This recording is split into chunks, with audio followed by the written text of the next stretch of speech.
Assalamualaikum warahmatullahi wabarakatuh. Perkenalkan, nama saya Radisha Putri Rahma, NIM 20233074.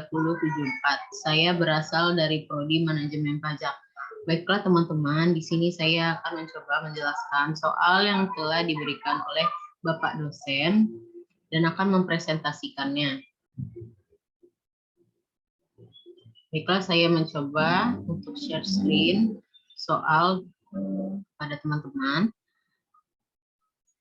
Pada pertemuan kali ini terdapat soal mengenai realisasi penerimaan retribusi. Pada soal 1, realisasi penerimaan retribusi di Kota Malang Malintang pada tahun 2013 sampai dengan 2016 dalam jutaan rupiah. Jadi di dalam tahun 2013 sampai dengan 2016 telah disediakan data, yaitu ada data dari pendapatan, retribusi pasar, retribusi parkir tepi jalan, retribusi parkir, retribusi objek wisata, retribusi izin gangguan, dan retribusi izin mendirikan bangunan. Pertanyaannya yaitu, tentukanlah estimasi retribusi objek wisata tahun 2017 menggunakan metode. Yang pertama ada SMA atau Simple Moving Average. Yang kedua ada Exponential Smoothing dengan Damping Factor 0,7. Yang ketiga ada Transformant Moving Average. Yang keempat ada metode kuadrat terkecil. Apabila diketahui realisasi retribusi objek wisata tahun 2017 adalah 166 juta, maka metode estimasi manakah yang akan mendekati keakuratan? Di sini kita akan menggunakan 4 metode. Yang pertama yaitu dengan Simple Moving Average. Pada Simple Moving Average ini kita akan mencari rata-rata dari jumlah pendapatan setiap retribusi setiap tahunnya. Pada tahun 2013 didapatkan jumlah dari retribusi daerahnya yaitu 152 juta, pada 2014 150 juta, pada 2015 160 juta, pada 2016 165 juta. Dijumlahkan pendapatan dari tahun 2013 sampai dengan 2016 didapatkan jumlahnya yaitu 627 juta. Dirata-ratakan menjadi 156.750.000. Jadi jika menggunakan data tahun 2013 sampai dengan 2016, estimasi 2017 adalah 156.750.000. Baiklah, di sini kita menggunakan metode yang kedua, yaitu exponential smoothing, damping faktornya 0,7. Pada tahun 2013 pendapatannya yaitu didapatkan 132 juta. Pada tahun 2014 didapatkan pendapatannya 150 juta dan estimasinya 152 juta juga. Pada tahun 2015 didapatkan pendapatannya 160 juta. Langkahnya untuk mendapatkan estimasi 150.400.000 yaitu 0,3 dikalikan 150 juta ditambah 0,7 dikalikan 152 juta, didapatkan estimasinya sebesar 151.400.000.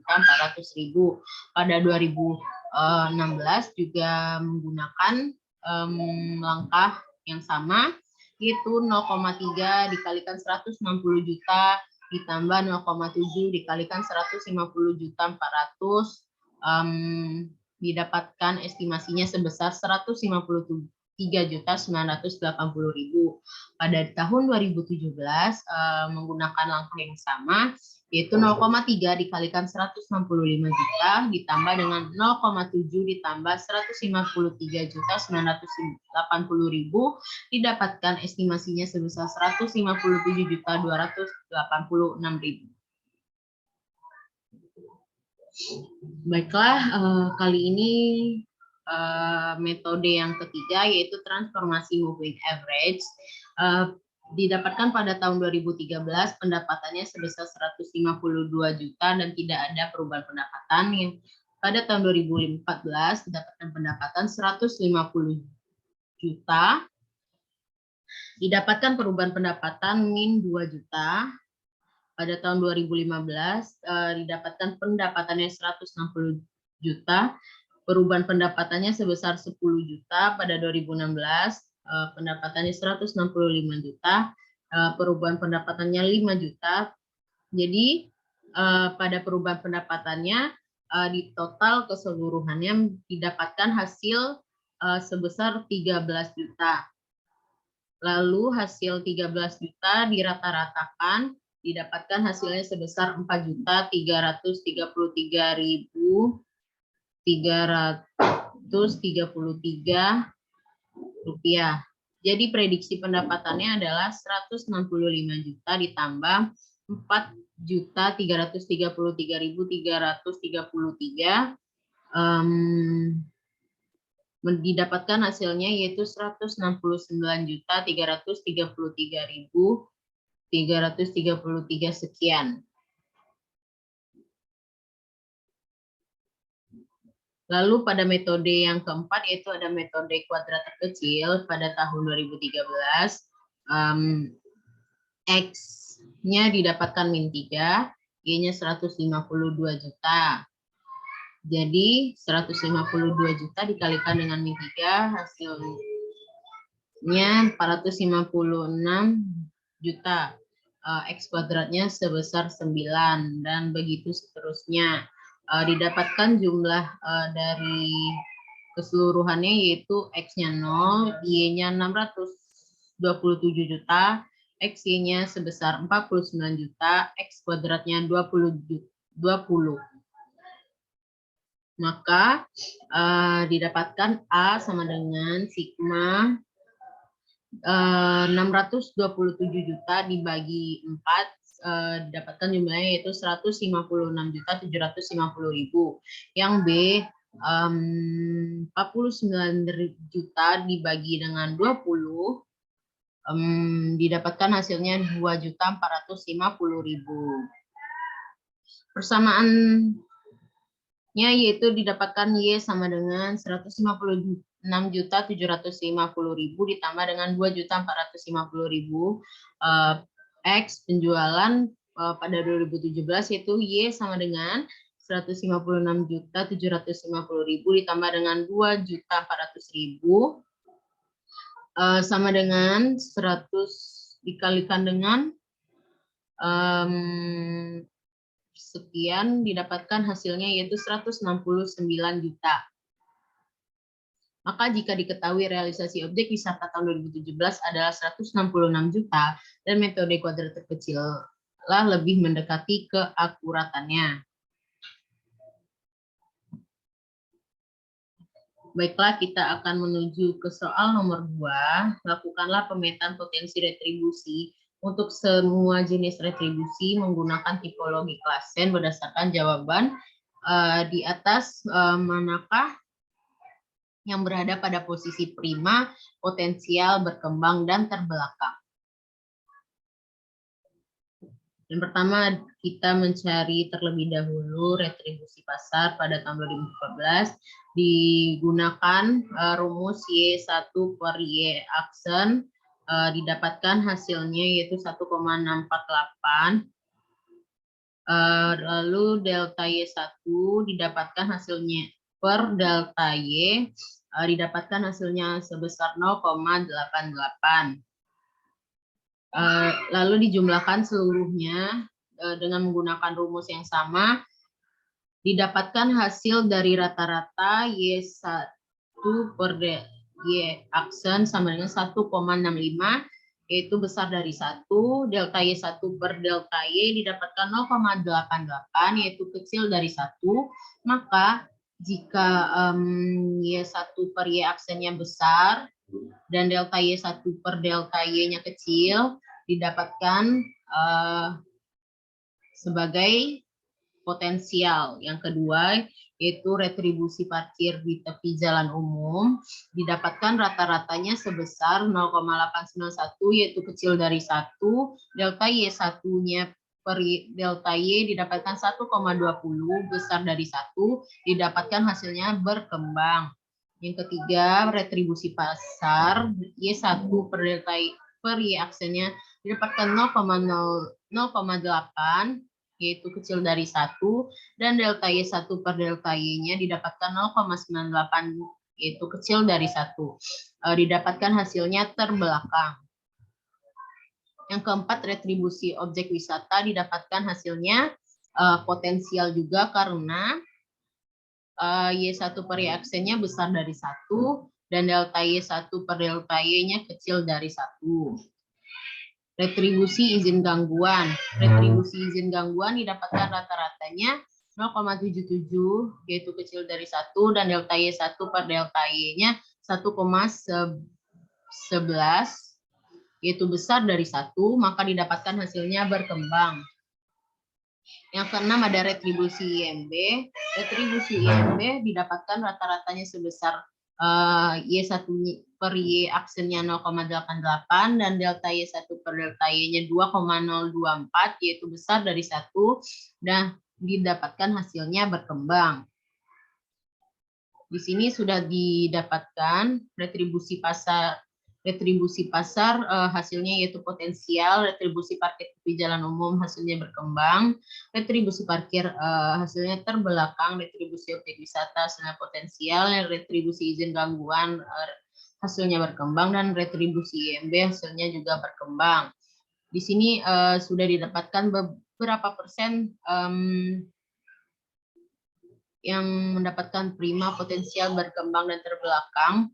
Prima tidak ada yaitu 0%, potensial 33%, berkembang 50%, terbelakang 17%. Lalu soal nomor 3, buatkanlah contoh menghitung potensial retribusi pasar.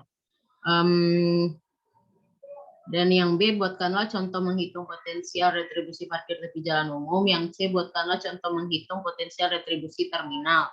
Yang A, pasar jumlah di Kota Selamatan merupakan sebuah pasar milik pemerintah daerah yang buka setiap hari.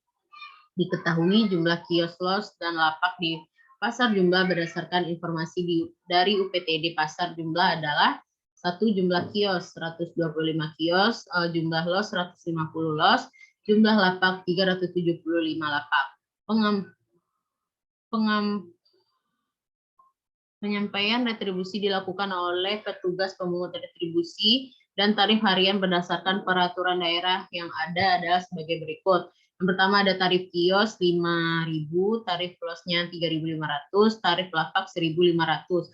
Berdasar informasi di atas, maka dapat dilihat potensi penerimaan tahunan retribusi brutonya adalah yang pertama, penerimaan pendapatan pelayanan kios dikalikan 125 kios dikali 5.000 dikalikan 365 hari. Lalu yang B-nya 150 pendapatan pelayanan los 150 los dikalikan 3.500 dikalikan 365 hari didapatkan 191.625.000. Penerimaan lapak 375 lapak dikalikan 1.500 dikalikan 365 hari didapatkan hasilnya 205.312.500. Totalnya didapatkan 625.062.500. Yang ketiga, yang B, contoh menghitung potensi retribusi parkir di tepi jalan umum Jalan Imam Bonjol. Yang pertama, yang digunakan sebagai area retribusi yaitu 2.000 meter di kiri, 1.500 di kanan. Dari sebelah kiri 1.300 untuk roda 4, 300 meter untuk roda 2.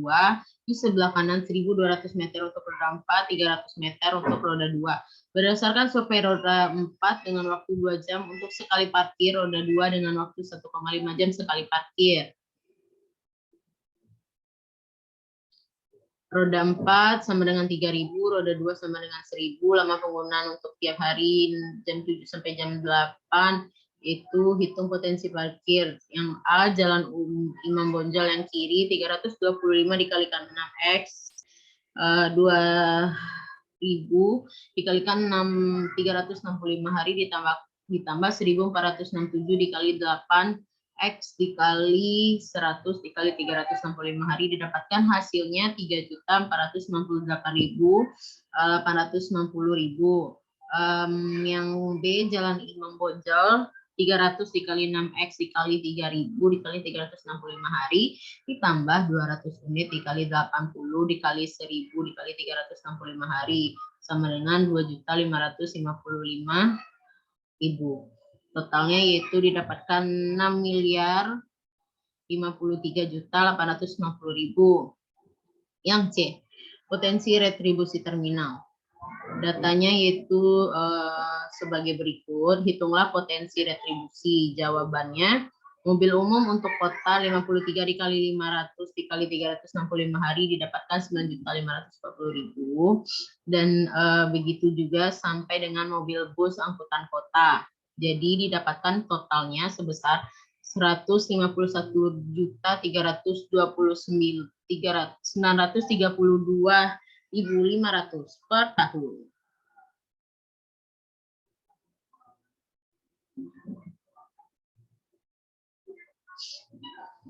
Baiklah teman-teman, sekian dari presentasi saya. Apabila ada kesalahan mohon dimaafkan. Assalamualaikum warahmatullahi wabarakatuh.